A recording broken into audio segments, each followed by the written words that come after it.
What's up, guys? I'm SaltEMike, and this is your Star Citizen Week in Review for November 4th, 2019.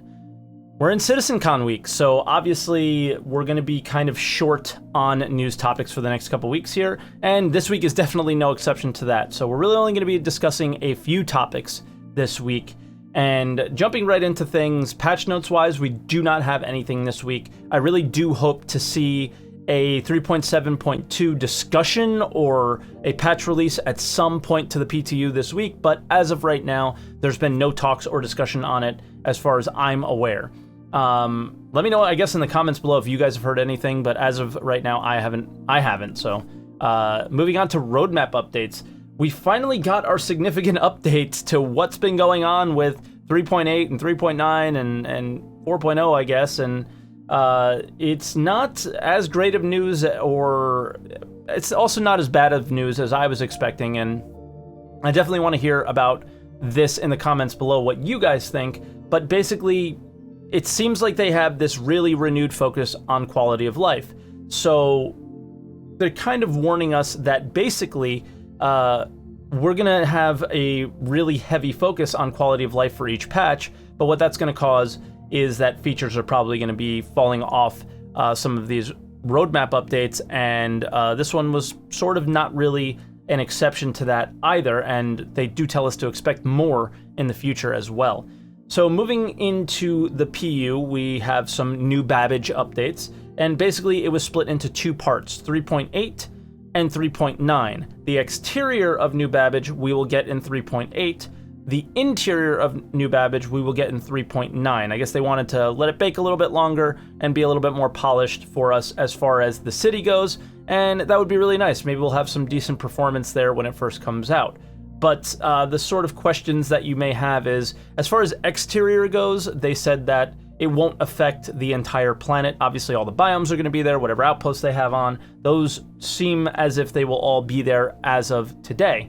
But the one main question that I have is, well, if there's no interior, where do we land? So I think what exterior means is most likely kind of how ArcCorp is laid out, where you have the starport, but you don't have the actual Area 18 city section, right? So I would imagine they wouldn't put a planet in where you would have to travel maybe 10 to 15 minutes of quantum travel time, depending on your ship, maybe less, maybe more, then, and not like give you a spawn point there. So there must be some workarounds here, whether it's at a station that's nearby, like a Port Olisar in the area, or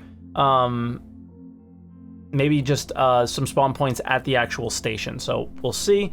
They also discussed prison gameplay, which we talked a bit about last week, and I'm a little indifferent to this, but it seems that they made a lot of progress on it, and they're adding it to the 3.9 roadmap, and also we should expect more details on it in the near future as far as adding more cards to the roadmap in terms of like the little details that it'll take to get prison gameplay online, as well as they're going to be talking about it at CitizenCon, which I discussed last week. So if you missed last week's show, prison gameplay is going to be a major discussion of one of the panels at CitizenCon. Now, there was a lot of Squadron 42 updates in this roadmap roundup, and I'm not going to jump into those too much, really at all. I don't like discussing Squadron 42 too much on my live stream or any of my shows because they don't put a lot of information out there. They keep it very close to their vest, and then what ends up happening is whatever information is out there, we speculate on it wildly. I think there's enough speculation in general with the PU and general Star Citizen discussions that the Squadron 42 discussions get really wild in terms of speculation, so I try to avoid them. But the one thing that I want to talk about in the roadmap roundup in terms of Squadron 42 updates is there was something under the Flight Ace pilot that they said was some unannounced content, and look out for CitizenCon for that. So all it really points out to me is that there will be some Squadron 42 in some way, shape, or form discussion at CitizenCon, which was, I think, pretty obvious that we were going to be seeing that as the beta is still planned for 2020, the end of 2020. So the idea that they would be discussing it in the 2019 CitizenCon was pretty obvious, but this is all but confirms it. So that was kind of nice to see. Now, moving on to video updates. we had an Inside Star Citizen this week. It was a little bit different of an Inside Star Citizen, but it was actually pretty cool. So we had Lando in his element in this one. It was a Halloween episode. He got to dress up and be a character, and I am not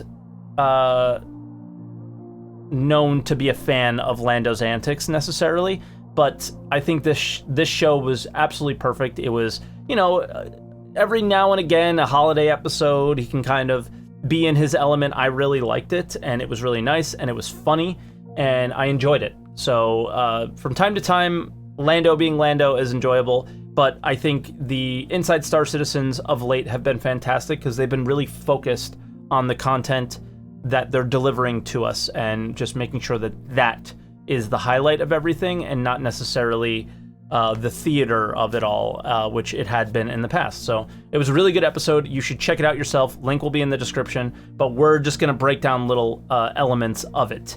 So we got a major melee combat update in this episode, and it was pretty cool. And they first go right into the types of attacks that are available.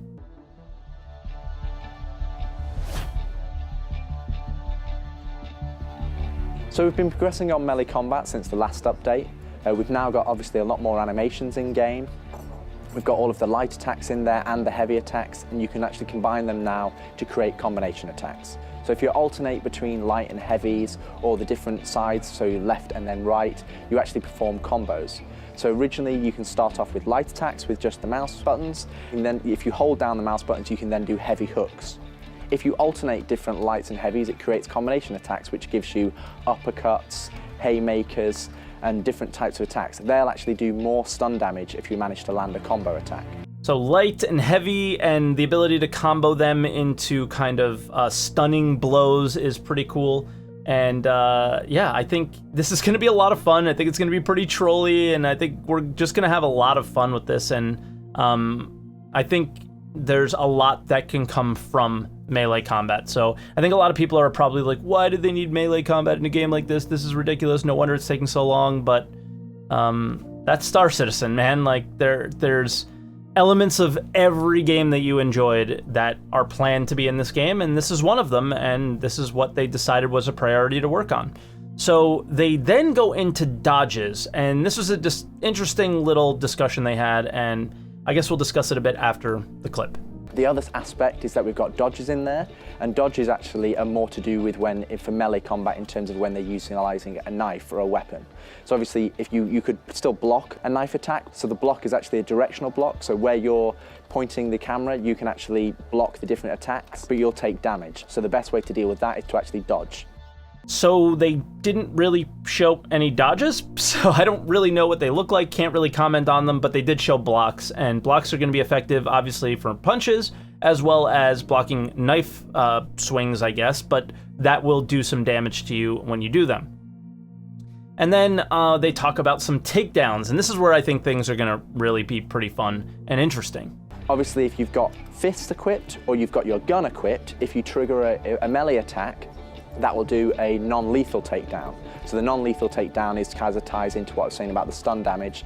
It will basically knock them unconscious, and then eventually they'll be revived at a later date. If you do a takedown with the knife will be a lethal takedown, and that will actually kill them outright. So the takedowns look great, and I think that this is where the melee combat becomes less of like a weird thing that doesn't belong in the game to something that makes perfect sense, right? So you think of like the mission system and Squadron 42 and some unique and different missions. I fully, and we have for many years now, fully expected you to be able to knock an NPC out and drag him, or drag an injured player that, like an injured teammate to heal, right? These are all things that we expected, and this is just getting to that point.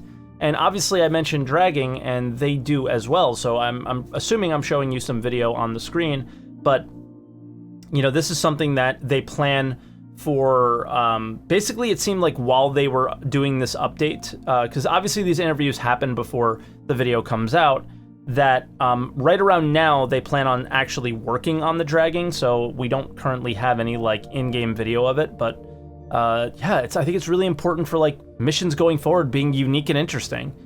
And then they get into like the comedic stuff from the show, which is a little interaction between Jared and Jay Lee, doing like spooky themed like bug reveals of Star Citizen. So again, we won't go into that too much, but feel free to check it out on your own time, link in the description.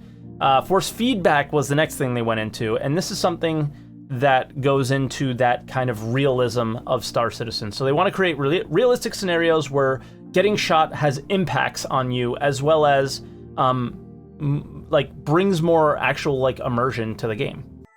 With Force Reactions, we're starting on a bit of a journey to improve how the player reacts to direct and indirect events around him. We wanted to add a layer on top of the pure physical reactions of the physical impulse, a kind of emotional layer, if you will. And the way we're doing it is we've split the body into 3 parts. You have your head, you have your main torso, and then you have your leg part separate. And for each of these, you have multiple directional animations that can be blended together. We can change the strength of them, how much they impact, and we can also change the direction almost at a 360 degree. For every different direction you could get hit, you will see a slightly different layering on top of the already physical reaction that is also direction independent. And for these, we've been able to use the mocap that was captured for AI hit reaction. So it's been really helpful, pushed the prototype along a lot, and we're hoping to even be able to sneak some of it in the first melee drop. So that's the third person part, and then obviously in first person you won't see so much of what's going on. So there what we're adding is we're adding an aim punch, which is pushing your head, and your weapon will follow with your head.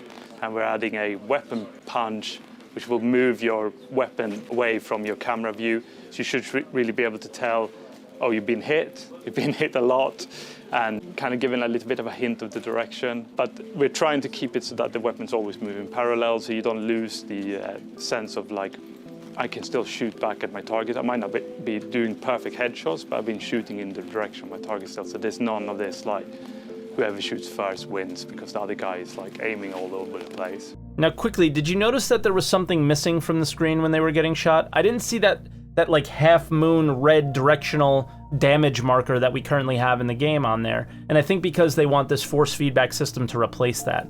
And yeah, what are your thoughts on this? Like, is more realism good, or do you want some of that kind of like arcadey aspect to the game somewhat in the PU? I assume most people are going to feel that realism is important, but at the same time, making sure the game is accessible and enjoyable for everyone is important too. And I wonder if the little subtle movements of getting shot in certain directions are going to resonate with most people that play the game, or is it just going to be like the most kind of like intense and hardcore like FPS gamers that are going to actually be able to put the sound and the force feedback into play here? And obviously the other discussion was on whoever shoots isn't going to win because of this system, and I'm really interested to see how that plays out as well.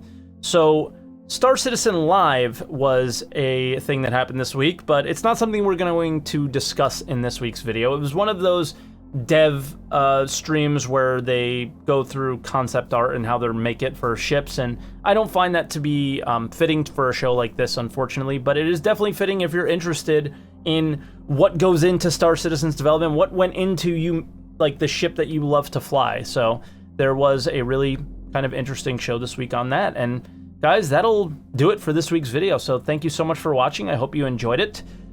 Speaking of CitizenCon, as of right now, I do plan on doing an Answer the Call kind of big live show for CitizenCon. I have one content creator confirmed that's coming on the show, and that is Noobifier. I hope to get at least one, maybe 2 more, to kind of fill the gaps in for, it's probably going to be around a 10-hour stream, so I'm pretty excited for that.